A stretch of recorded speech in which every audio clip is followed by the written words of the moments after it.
Hi everyone. I was inspired to actually Happy New Year. I haven't made a video on YouTube yet, so Happy New Year to anyone's watching here.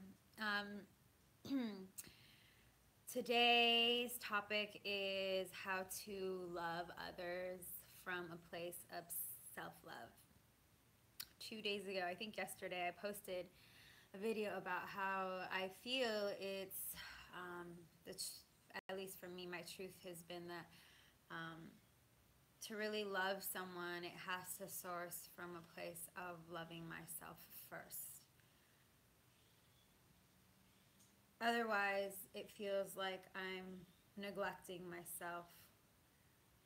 I'm compromising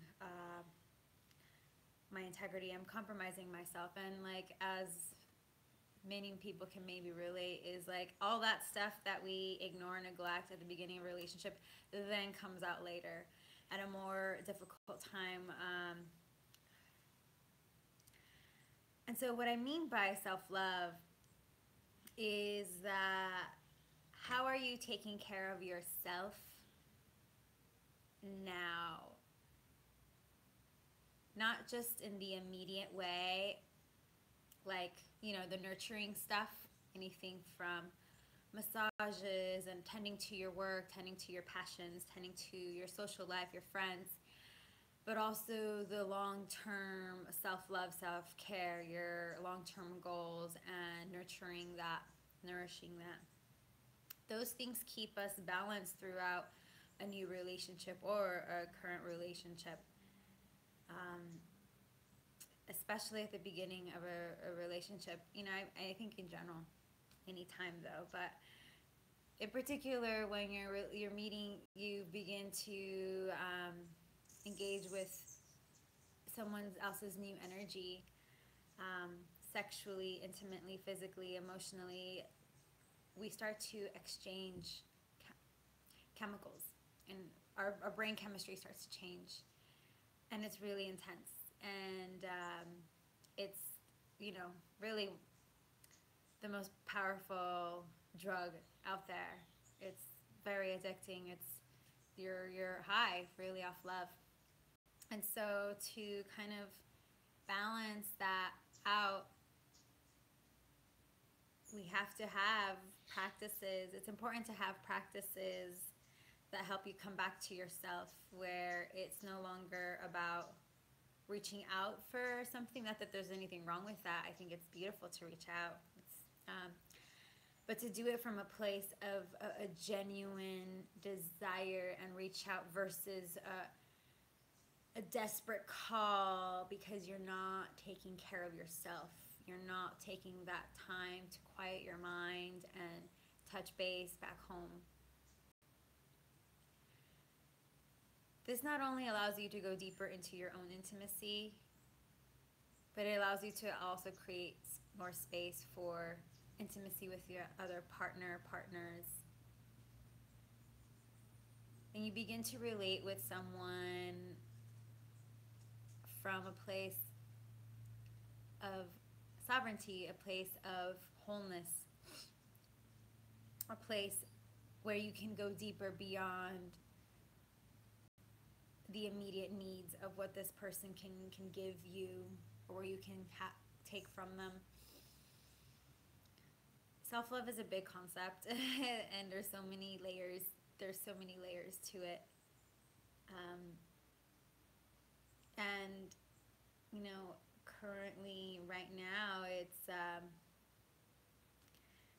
it's the best way to keep me balanced through relating with someone. If I don't take care of those if I don't take care of these important things, that these parts of my life that are important to me, whether that's exercising, of having a conscious practice, having social time, whatever is important to me, passions, career, if I'm not tending to them, then it creates a burden in the relationship. It creates anxiety and creates stress. When we're tending to all those things, then there's more space and room for what the relationship is really about and the gift of the relationship, where there's no additional stress and burden on the person or relationship.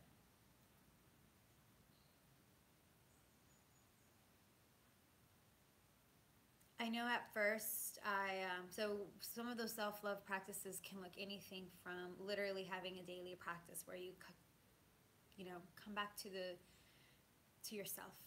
This practice can be like even having a 3-minute meditation every day, a 3-minute moments of just stopping everything you're doing and just coming back to your breath, coming back to you, whatever that is for you. Everyone's different.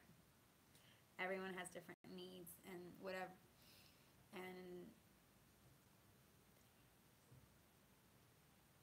And I think also expanding on that, tuning into what your body really needs throughout this moment of relating. Some of it sounds kind of redundant. Some of it sounds obvious. But I know for me it's been really important as well to have like a self-love, self-pleasure practice. It's a way to kind of stay connected to my sexual energy. Once you start sharing mixing energies with other people, it's so easy to become part of their world, to become a part of their life, for it to be about you guys versus the relationship and you, and coexisting together that way. And so, if anything, it's a great time to further strengthen all the ways in which you come back to loving and honoring yourself. Having a daily practice always helps. You don't have to do anything crazy extravagant every day, but something that has always helped me throughout the years. I know in my earlier years of relating romantically with people, I didn't have a self-pleasure practice. I was reliant on my partner. There's also nothing wrong with, not having a self-pleasure practice either, but it helps a lot. It just lowers the anxiety, the tension. It just kind of just mellows out and makes the ride and journey more enjoyable, in my opinion.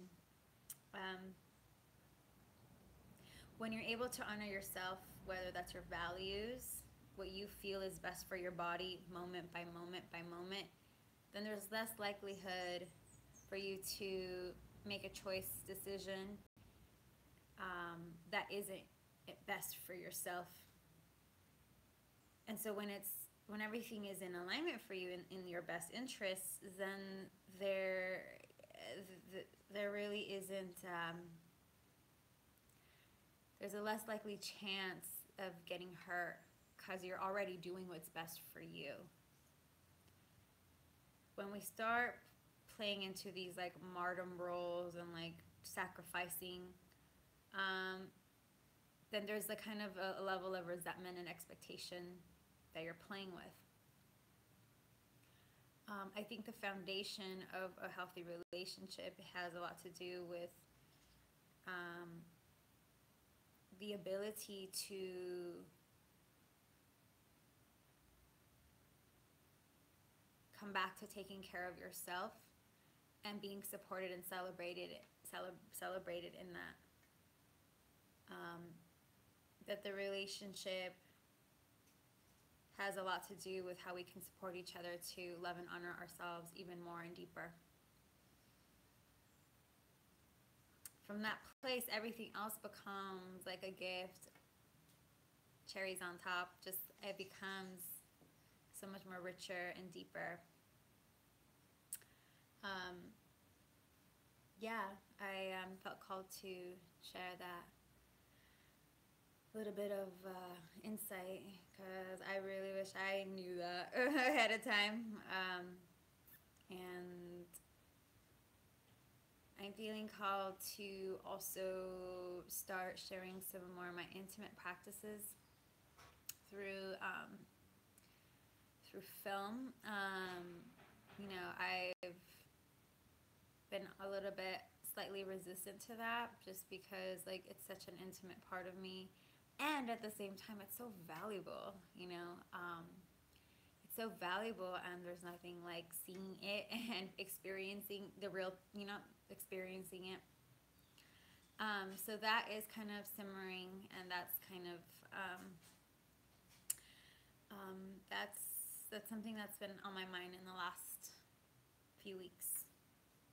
Um, so stay subscribed to the YouTube channel so you can hear about those updates and how I can share some of my most intimate practice, self-loving practice, self-pleasure practices with you guys, and you know what it takes to cultivate, sustain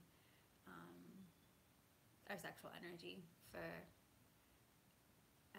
somewhat infinite periods of time. But yeah, so be on the lookout for that. It's yeah, and that's pretty much it. I don't think anyone has any questions so far. Next Tuesday, this upcoming Tuesday, I'm going to be doing another live video on Instagram with Wes from the Obsidian Blade podcast on Instagram. Same times as last times. If you have any questions about that, you know, send. It'll be posted somewhere on Instagram for times. That's really fun, very fun, interactive live video. Just to have the male presence of someone else and like to go deeper. We got such great feedback last week, or 2 weeks ago, I forget. But yeah, beginning to come back to self of what's best for our hearts and our bodies, and then from that place, communicating and co-creating with our partners also needs and desires. It's a beautiful dance, and I think from that place there's less likely to get hurt, less likely to feel let down, less likely to feel a loss, because you're already done the inner work to tune in and figure out what is best for you, and taking those steps moment by moment, taking those actions, you know, making those choices based on that has been very, very helpful for me. All right, guys. Well, that's the end of this video. If there's any questions, please feel free to ask in this video, and I'll be making more live videos as those questions intrigue me. So, blessings to you all. Thank you. Bye.